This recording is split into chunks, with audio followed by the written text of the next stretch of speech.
Amém? Amém. Você pode dizer um amém bem forte? Amém. Você pode dizer amém, amém e amém. Amém. Amém. Amém. Amém quer dizer eu acredito. Muito bom. E nesta carta que eu preparei, então a gente fala alguma coisa sobre a convenção, sobre consagração, tá? Muita coisa importante. Porque nesta convenção, a partir desta convenção, então muitos critérios serão mudados, né? E a mensagem que a gente vai ministrar nesta manhã está no capítulo 3 do livro de Gênesis. Esse capítulo mostra muita coisa, mas começa mostrando um animal, mostrando uma serpente. O capítulo 3 começa focando uma serpente. Poderia focar um leão, um tigre, um elefante, um pássaro, não é? Mas a Bíblia mostra uma serpente.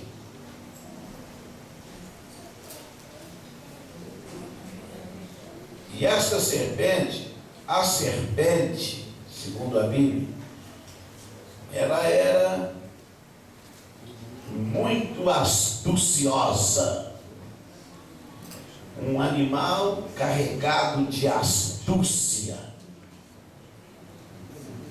E a gente vai entender que o diabo entrou em contato com esse animal.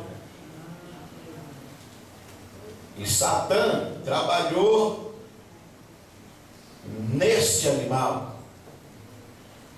Antes de Satã dar aquele golpe fatal, ele fez da serpente o seu discípulo. Ele disciplinou, ele preparou, ele trabalhou a serpente. Exatamente porque ela era um animal astucioso.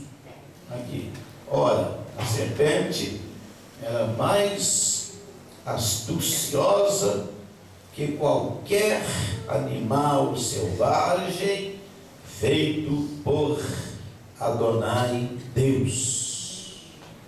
Um animal astucioso. E nós encontramos aqui neste capítulo que Satã ele tem os seus preferidos. E os preferidos de Satã são as pessoas que se julgam espertas. Não tem? Em todo setor tem aqueles que se julgam espertos. Aqueles que procuram passar a perna em todo mundo, dar rasteiro em todo mundo. Estes são os preferidos de Satã. Satã, ele não usa aquela pessoa que não é esperta. O diabo, ele gosta de usar gente que engana, gente que mente. Foi por isso que eu perguntei ao pastor Neil, cadê o Reinaldo? Porque eu sou o pastor, eu sou o anjo da igreja, e disso eu não abro mão. Se a Bíblia diz que eu sou, eu sou. Eu sou aquilo que a Bíblia diz que eu sou, e eu não abro mão. E vivo aquilo que a Bíblia diz que eu sou. Entende? Então, Satã, ele gosta muito de usar pessoas que mentem, que enganam, pessoas traiçoeiras, pessoas maliciosas, são os preferidos de Satã. Satã faz dessas pessoas os seus discípulos, porque tudo que Deus faz, o diabo imita. Tudo que ele faz, ele imita, tá? Porque o negativo anda junto com o positivo, porque toda verdade é paralela, não é? Toda verdade é paralela. Tem amor, aí também tem ódio. Tem alegria, aí tem também tristeza. Tem saúde, e aí vem doença. Tem o bem, e aí vem o mal. Tem céu, aí tem inferno. Tem Deus e tem Satã. Então o negativo anda junto com o positivo. Por isso que toda verdade é paralela. E não tem como escapar disso, não é? Então, os preferidos de Satã são as pessoas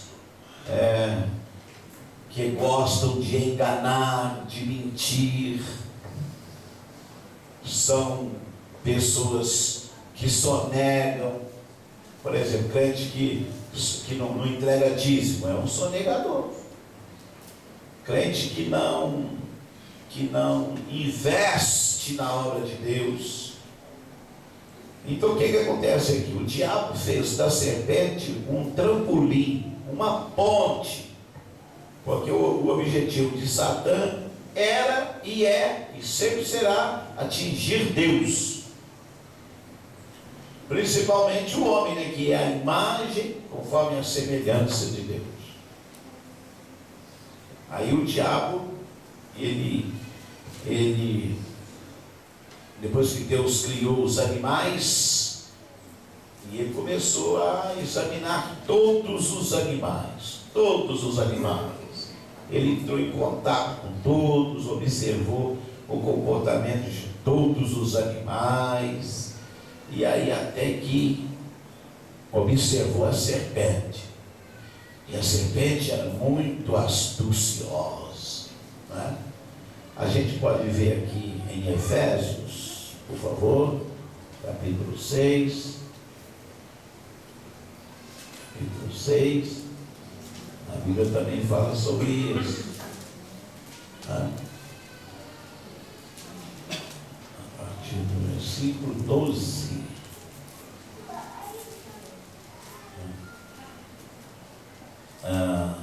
O 10, né? Por fim, cresçam poderosamente em união com o Senhor, ligados a seu forte poder. Usem toda a armadura e as armas providas por Deus, para que sejam capazes de resistir às táticas enganosas do adversário. Então, Satã, ele é enganador, ele é mentiroso. Então, tudo que não presta acompanha Satã. Tudo que é destrutivo, nocivo, tudo acompanha Satã. Satã é carregado de todos os males. Não existe nada de bom em Satã, nada, absolutamente nada, nada. Ele é mentiroso, ele nunca se firmou na verdade, porque não há verdade nele. Tudo o que ele fala é dele mesmo, é criação dele mesmo, invenção dele mesmo, porque ele é mentiroso e pai da mentira. Então a Bíblia aconselha o crente tomar posse das armas que o Eterno providenciou para utilizarmos contra as forças do inferno. Entendeu? Porque o crente só quer tomar posse de bênção. Vou tomar posse daqui, tomar posse dali, mas ele tem que entender que precisa também tomar posse das armas. E uma arma poderosíssima, que eu acho que é a mais importante, é a fé. A fé. Jesus, ele inventou a fé. Jesus observou que a igreja de Deus na terra precisava de uma arma. A igreja precisava de uma arma forte, poderosa, para combater o mal. E aí o Senhor Jesus inventou a fé. Agora, para ser forte na fé, não precisa fazer muita coisa não. É só ouvir. Só isso. Ouvir. Só que o crente não quer ouvir, ele quer falar. Todo crente quer falar. O que tem de crente falando nesse planeta? É mulher falando, é moça falando, é rapaz falando, é criança falando, é todo mundo falando, não é? Mas tem que ouvir. A palavra diz: escuta, Israel. Não diz fala, Israel, mas diz escuta, Israel. Israel tem que escutar, mas ninguém quer escutar.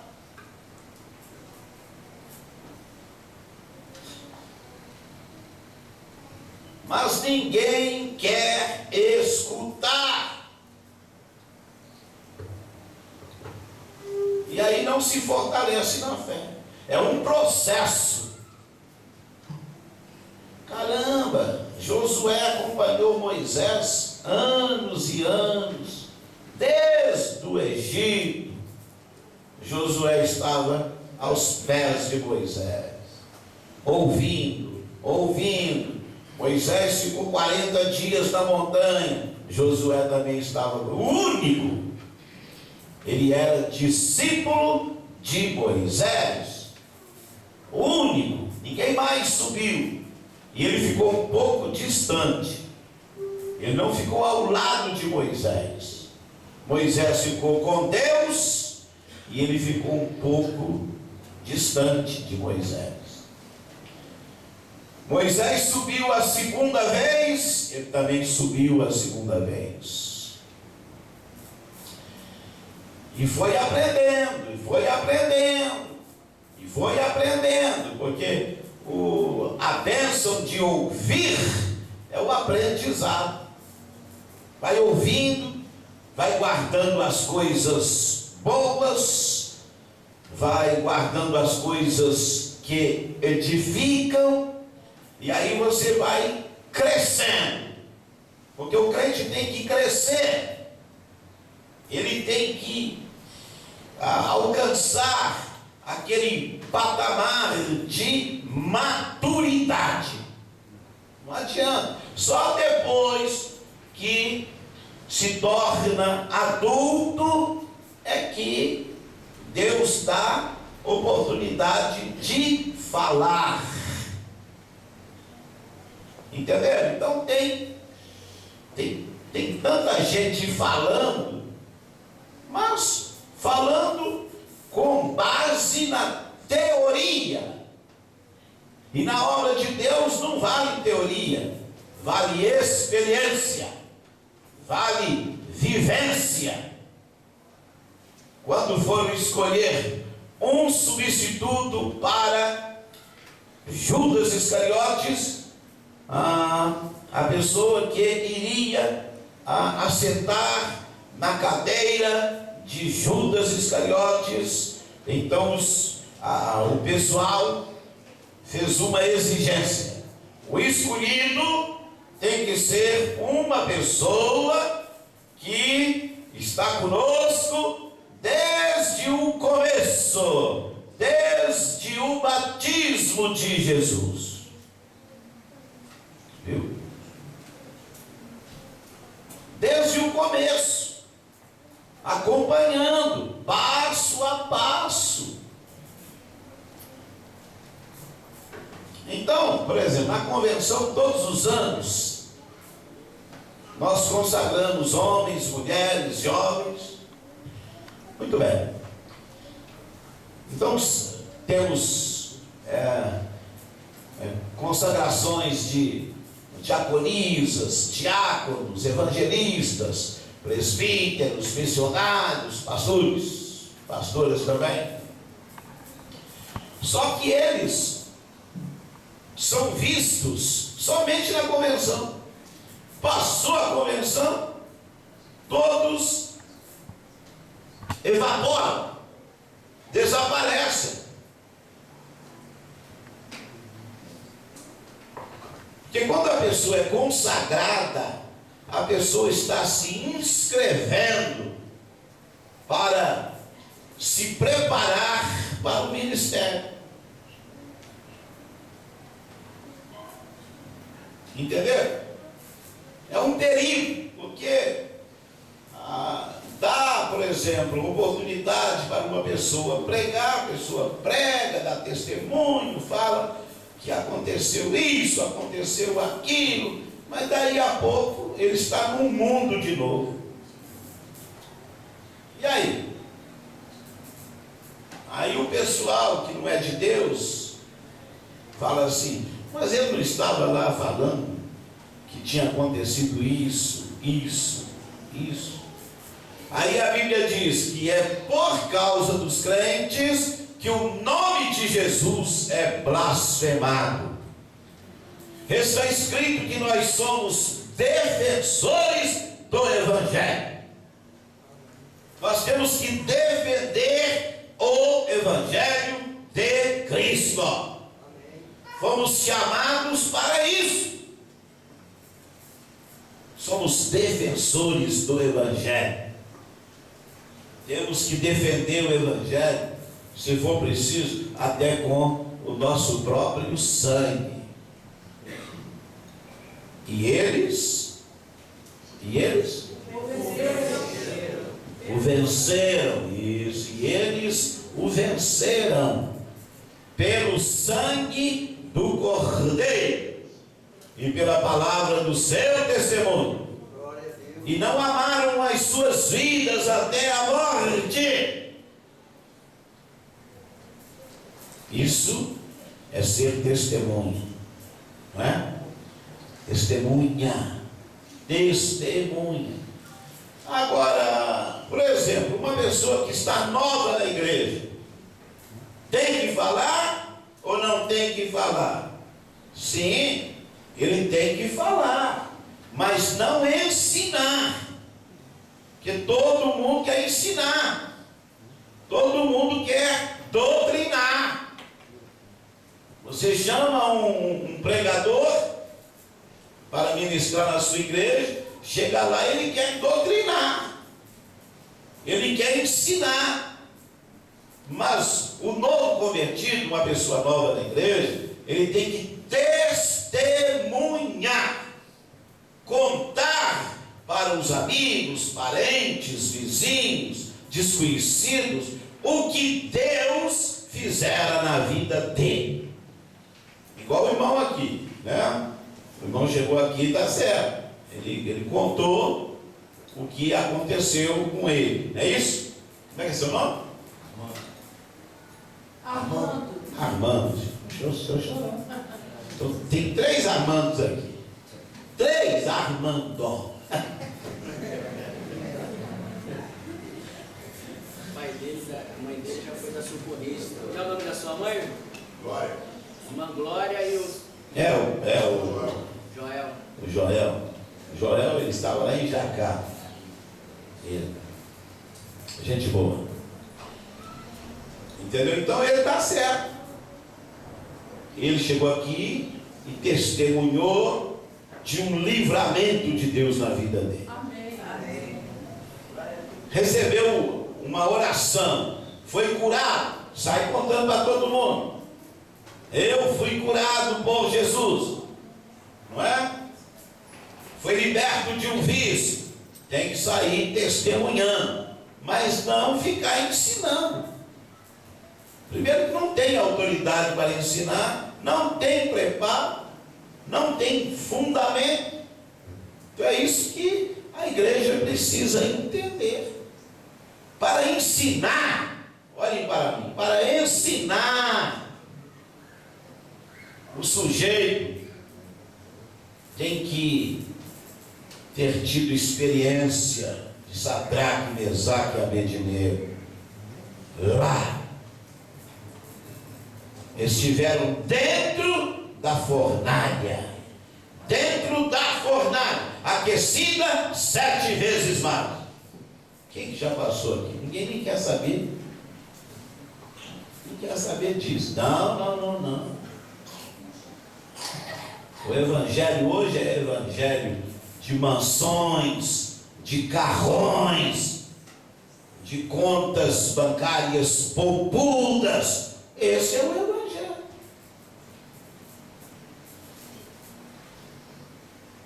É esse tipo de cultura que está sendo anunciado.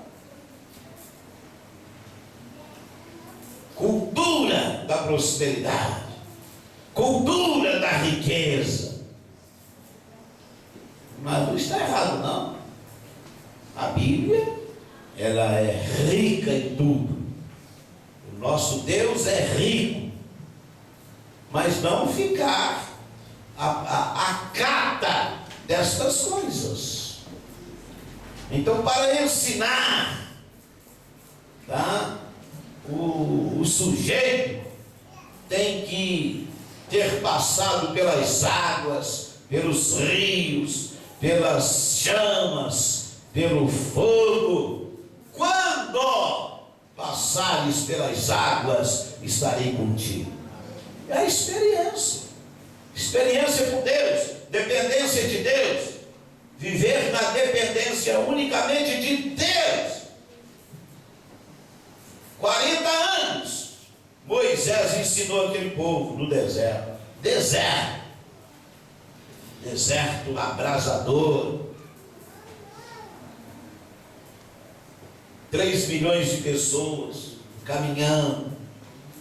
E ninguém tinha, eu moro distante, eu estou velho. Não. Como é que nós vamos entrar na cidade de Jericó, Senhor?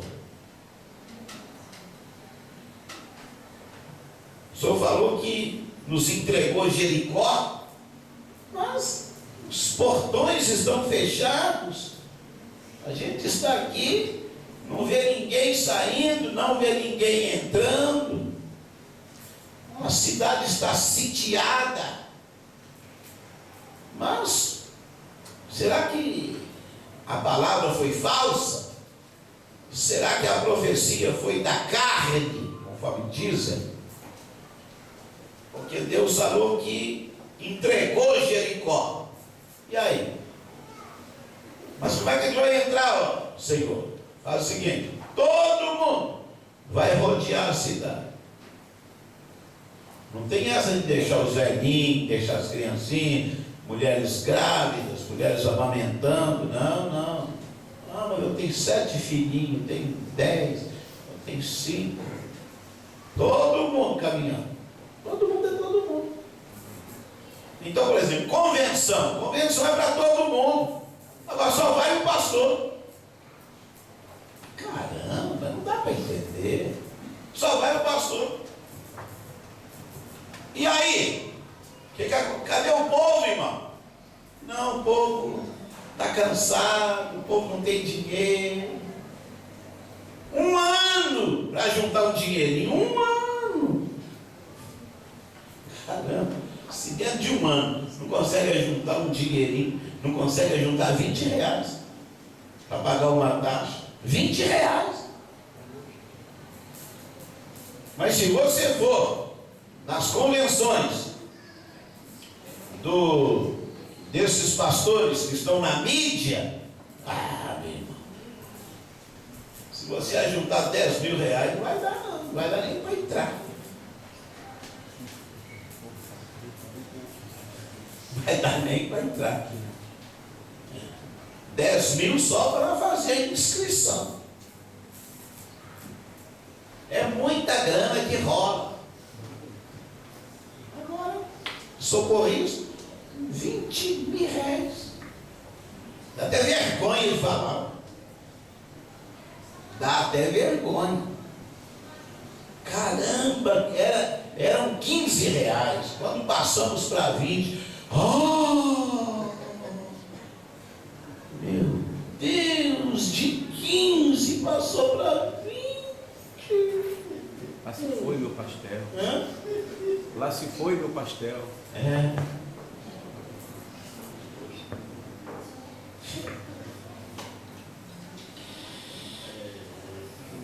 Que quando os filhos de Israel saíram do Egito, da casa dos escravos, era um pessoal sem disciplina, sem postura, sem estrutura, era um bando. Não tinha disciplina, não tinha educação. Foram 40 anos de preparo, 40 anos de disciplina, 40 anos. E aqueles revolucionários que saíram do Egito também, que pegaram carona, porque tem crente que pega carona, e muitos egípcios pegaram carona.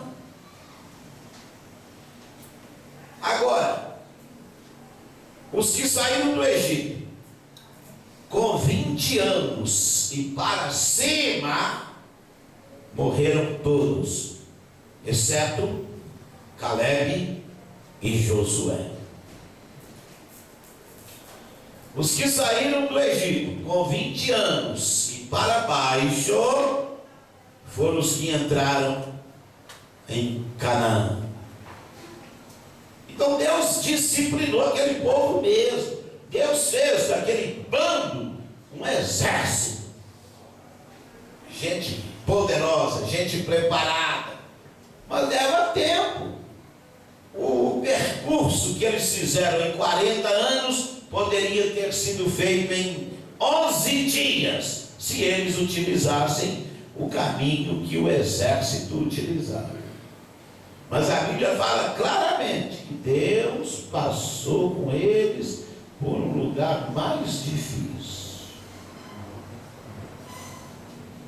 Foram 40 anos de preparo, irmãos. E Josué ali ao lado de Moisés, não deixava de jeito nenhum. É isso que tem que ser. Igual Ruth falou, não é? Ruth, cadê Ruth? Cadê a Ruth? Vê aí. Como foi que ela falou com Noemi? Ruth, onde está você?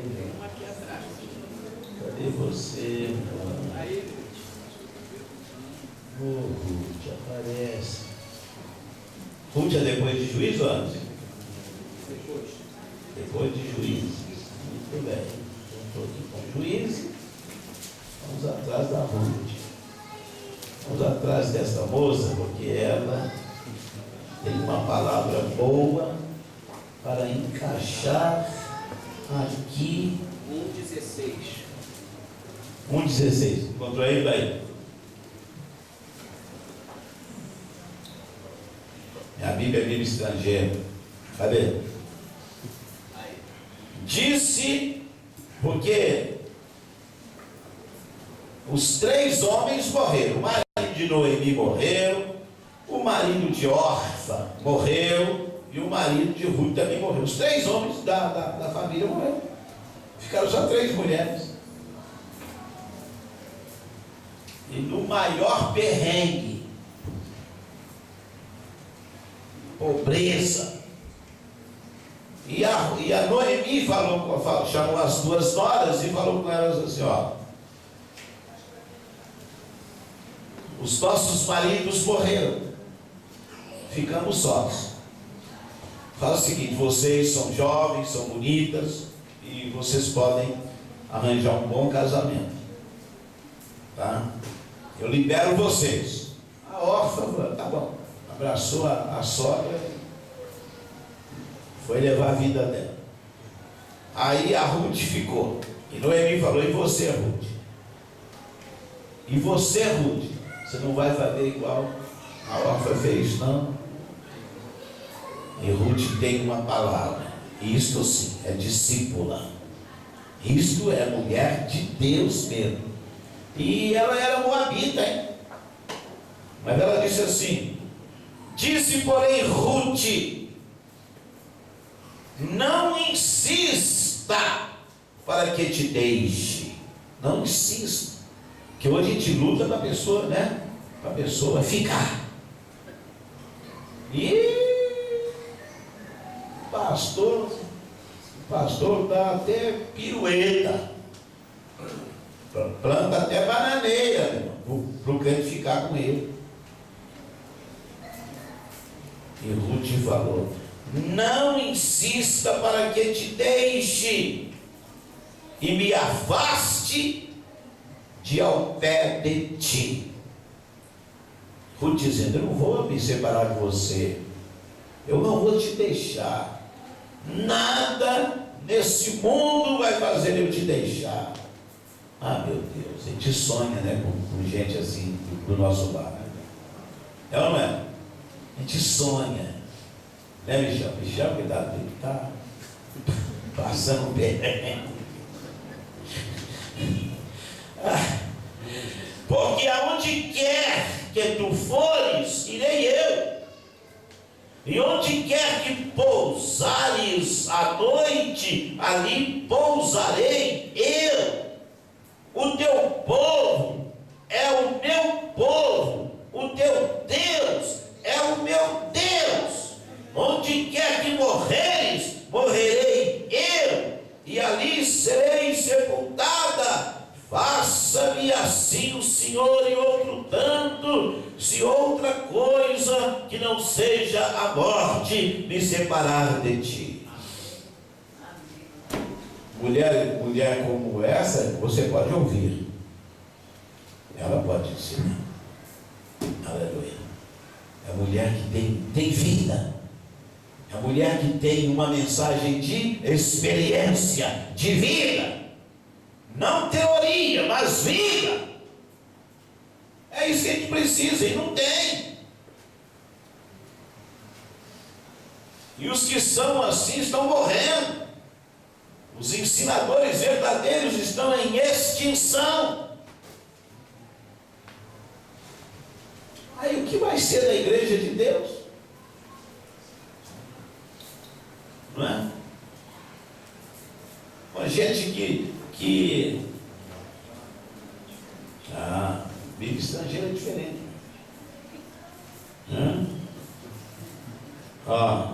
Na minha estrangeira diz assim: não insista para que a deixe e pare de seguir você, pois onde você for, irei, e onde você ficar, ficarei. Seu povo será meu povo, e seu Deus, o meu Deus. Onde você morrer, morrerei, e ali serei sepultado. Que Adonai traga sobre mim uma terrível maldição, e também piores, se algo além da morte me separar de você.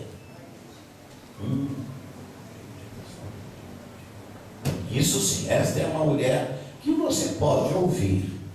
Esta é uma mulher que pode falar, porque tem o que falar, tem experiência. Caramba!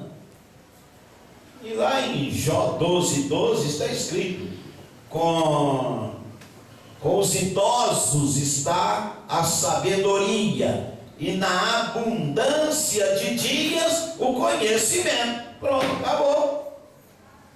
Acabou. Está falado. Então o crente tem que passar pelas águas, tem que passar pelos rios, tem que ter experiência de águas, de rio, de fogo, de chama.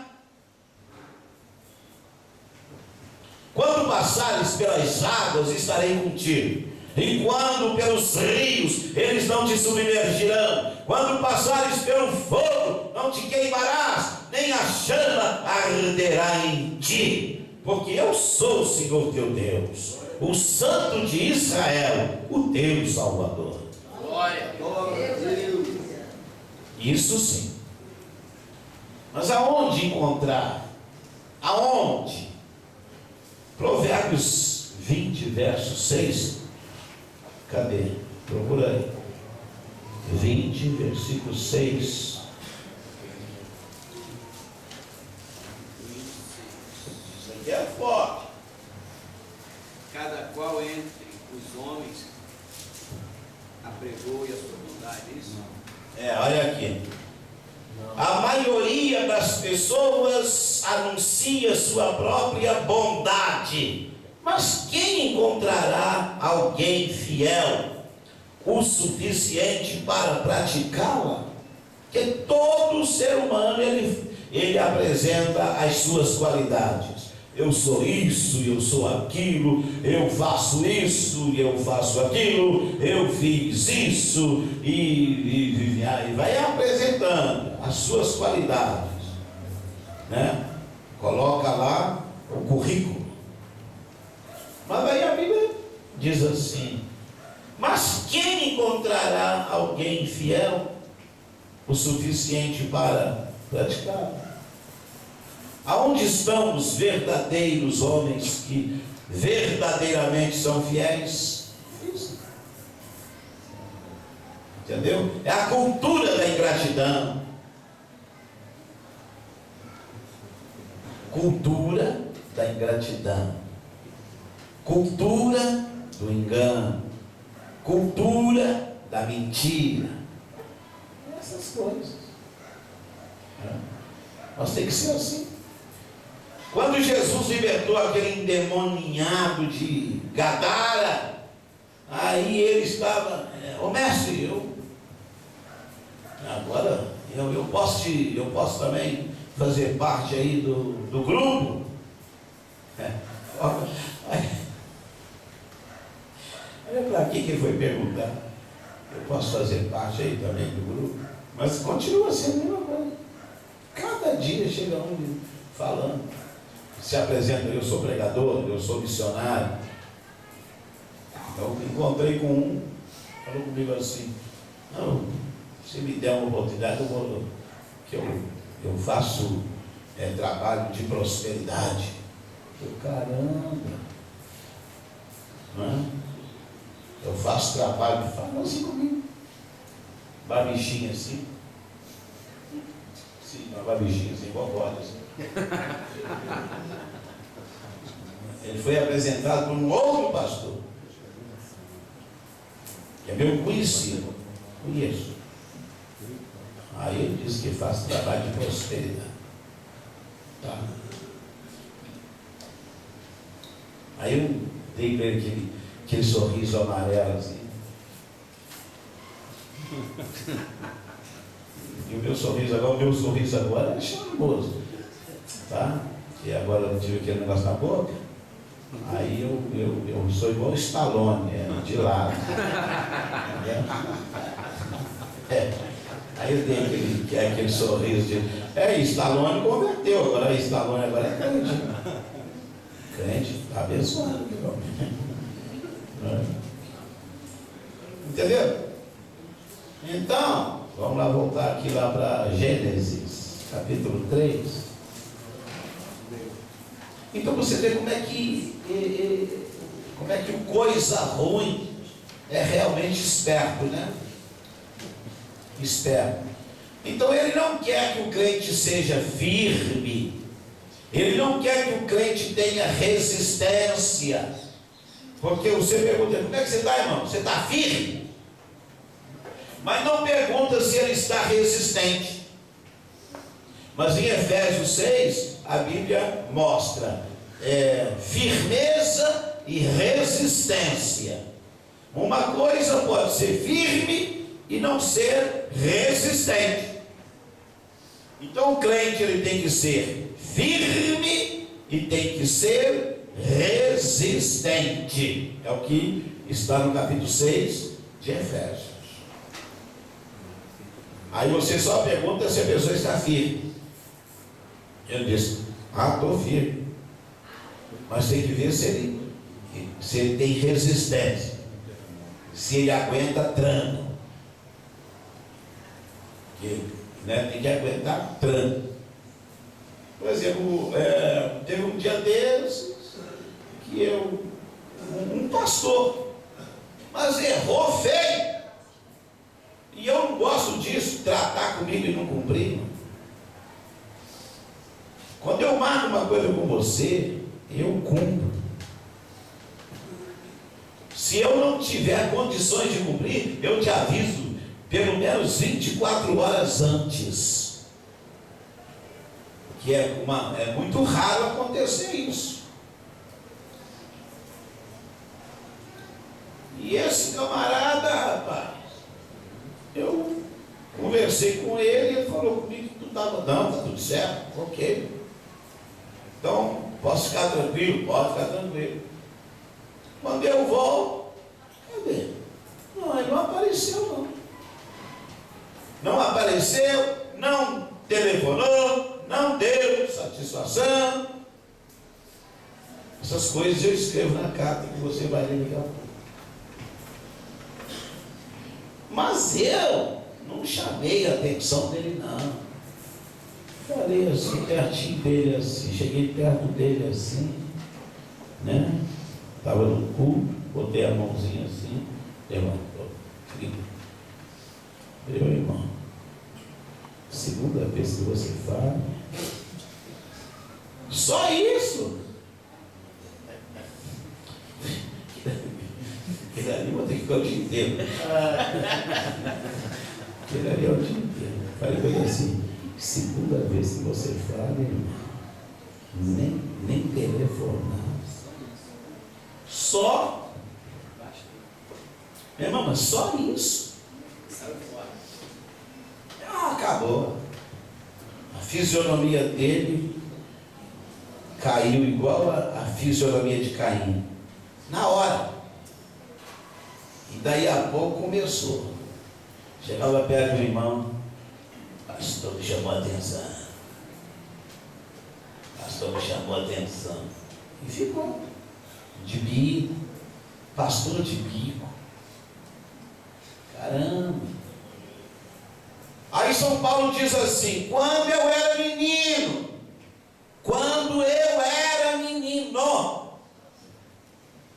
Porque eu já fui menino. Você também já foi menino.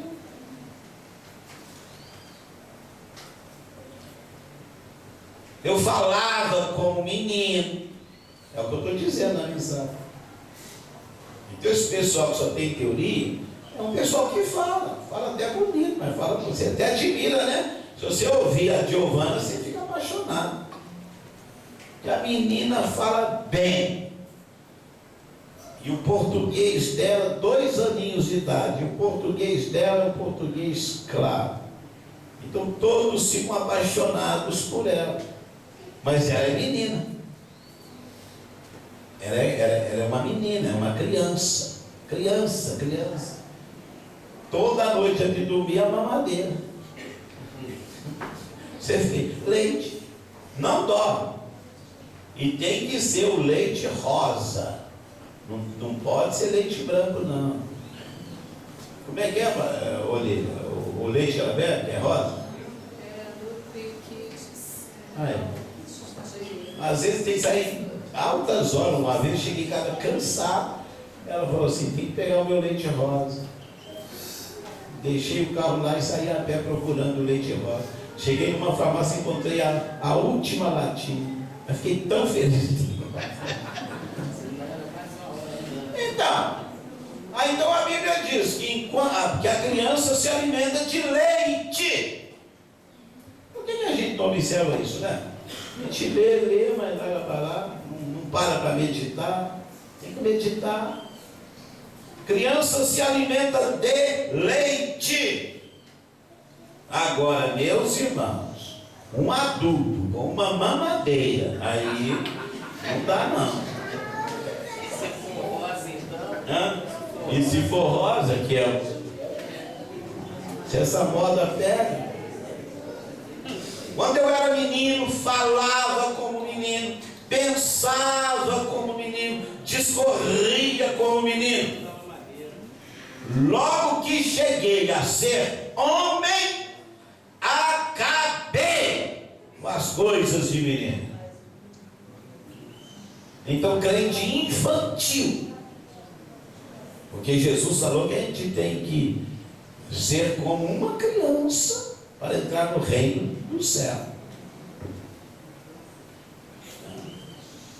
Mas infantilidade tem que sair da nossa vida. Eu falei, crente tem que aguentar tranco. Para aguentar tranco, ele tem que se fortalecer na fé. E o crente, para se fortalecer na fé, ele tem que ouvir. Ouvir. A fé é pelo ouvir, e o ouvir pela palavra de Deus. Então, um testemunho não fortalece a fé de ninguém. Uma pessoa foi curada de câncer, tudo bem. Contou aqui, tem que contar. Mas esse testemunho dele não vai edificar a ninguém, não vai fortalecer a fé de ninguém. É uma experiência dele. E se tiver um outro na mesma situação dele, não vai receber não. Porque cada um tem que ter sua própria experiência. Para ser um bom pregador, tem que ter experiência de ver. Tem que viver, conforme eu falei, tem que ser jogado na fornalha aquecida 7 vezes mais. Tem que passar pelo vale da sombra da morte. Tem que passar pelas águas, pelos rios, pelas chamas, e tem que sair ileso, porque é como o ouro quanto mais é levado ao fogo, mais puro ele fica, não é? O fogo consome tudo, menos ouro. E a Bíblia fala que aí que está o segredo. Que edifica, eu estou 47 anos militando. Imagine se depois tudo que eu fiz nesses 47 anos, aí Deus pega tudo aquilo, né? E joga lá no fogo. Se eu construir, se a minha base de trabalho foi madeira, foi feno, foi palha, pronto, acabou. Que Deus vai me avaliar pelo que sobrar lá do fogo. Tudo que eu fiz nesses anos todos, Deus vai pegar, vou fazer um feixe. É isso aí. Então eu vou ser avaliado pelo que sobrar. Mas se eu construir sobre lenha, feno, palha, trabalho de 47 anos vai ser consumido em menos de 1 minuto. Exatamente. E aquela ali demorou muito.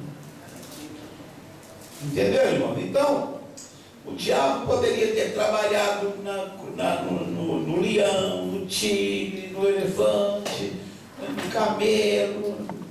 Não, mas ele usou a serpente, que a Bíblia mostra aqui.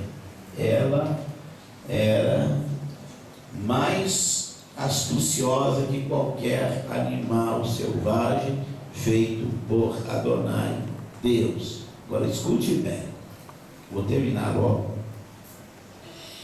Escute bem. Então Satanás entrou em contato com ela e começou o trabalho de discipulado. Preparou direitinho, conversou com ela, ela aceitou. Que o diabo não pegou de supetão, não. Para o diabo entrar na vida de uma pessoa, a pessoa tem que ter um passado. Entendeu? Então, por exemplo, uma pessoa que vive lá no mundão, praticando coisas, né, horríveis, prostituição, e drogas, e vício, e palavrão, e engano, essa coisa toda, essa podridão toda. Então ele abre uma porta para que Satã entre nele. Mas o diabo não vai pegar uma pessoa assim, não vai usando sem não. E aí o caso o diabo trabalhou com a serpente, os dois se tornaram amigos, não é? Se tornaram bem amigos, e o diabo convenceu que ele é mentiroso, é astucioso, ele sabe, ele é convincente, ele sabe como convencer uma pessoa. E aí pegou o animal irracional, sem raciocínio, foi uma presa fácil para Satã trabalhar. E aí fez esse trabalho arrasador, não é? Destruiu. Mas o diabo foi a primeira sessão espírita que houve na terra. Foi quando o diabo utilizou a serpente para atingir Deus, para atingir os propósitos de Deus, os planos de Deus. Aí Deus teve que recomeçar. Recomeçou tudo. Deus recomeçou tudo. Entendeu?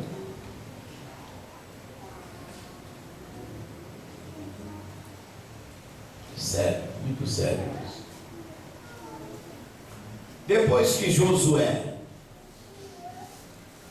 estava preparado, bem preparado, aí, aquele preparo todo de Josué foi para ele ser o sucessor de Moisés. Porque não adianta, por Deus não adianta. Às vezes eu não paro de pensar, né, em Moisés. Ele foi chamado e já era velho, tinha 80 anos. Já estava velho mesmo, 80 anos. E Deus não tem negócio de pena, não. Ah, é velhinho, não é isso não. Não tem nada disso não. Quando você fala assim, Deus, estou velhinho, estou cansadinho, estou perrengue, não estou podendo caminhar não. Você pode caminhar não, filho? Não. Então você pode arrastar? Eu não tentei não, então tenta, filho. Tenta arrastar. Mas você vai, tá? Foi o que ele falou com Moisés. Você vai sim. Se eu falei que você vai, você vai. Trabalho é seu, missão é sua. E ele foi. Agora, Deus falou, Moisés, o povo estava com sede, clamou, reclamou, murmurou, não é? Aí Deus falou, Moisés, bata com o seu cajado naquela rocha lá. Aí ele chegou e deu uma pancada. Saiu lá. O tempo passou, e de novo a sede, e aí reclamação, murmuração. Aí Deus falou, Moisés, fale com a rocha. Chega lá e diz assim, rocha, o pessoal quer beber, então que saia água de você. Moisés esqueceu que Deus mandou ele falar, pegou o cajado, porque ele lembrou, né? Da primeira vez, pegou o cajado. Quem tem vontade de fazer isso, né?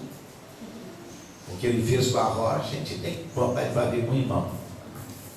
Dar nele uma bordoada, né? Mas, tudo bem. Aí o tempo passou, aí Moisés todo feliz, estava chegando, missão quase cumprida. Aí Deus falou: vem aqui, Moisés, sobe aqui. Moisés subiu e disse: dá uma olhada na terra que os filhos de Israel vão viver doravante. Bonita a terra, Moisés? Bonita, Senhor. Maravilha, maravilhoso, né, Moisés? Maravilhoso. Foi penoso, né? Mas, né? Valeu a pena? Valeu, Senhor. Ai, esse Deus é tremendo. Ele disse: seu Moisés, faz o seguinte, agora, né? Você vai falar com Josué, que Josué agora já está no seu nível. Ele agora já tem condições de conduzir o povo, de entrar com o povo. Então você fala com ele que ele agora vai ocupar o seu lugar. Como é que é assim? E eu? Você vai ser recolhido aqui. Eu não vou entrar, não, vai não. Mas, Moisés, acabou, parou a conversa. Mesmo assim está escrito, parou a conversa. Está decidido. Você não entra, Josué entra no seu lugar. Ok? Só porque parece uma coisa tão insignificante. Fala com a rocha. Quando ele já tinha batido a primeira vez, eu vou repetir. Isso aí, esta atitude dele impediu que ele entrasse. Ele não colocou nem o pezinho. 40 anos sofrendo, padecendo, porque ele não obedeceu à voz de Deus. Então a cultura da desobediência é muito séria. A cultura da irresponsabilidade, da insubmissão. Caramba, a gente fala isso todo dia. Nós não somos mais crianças. A gente tem que tomar uma posição. Temos que mudar a nossa mentalidade. Senão, não teremos forças para prosseguir. Não é verdade? Ok. Eu vou parar por aqui porque está quase meio-dia.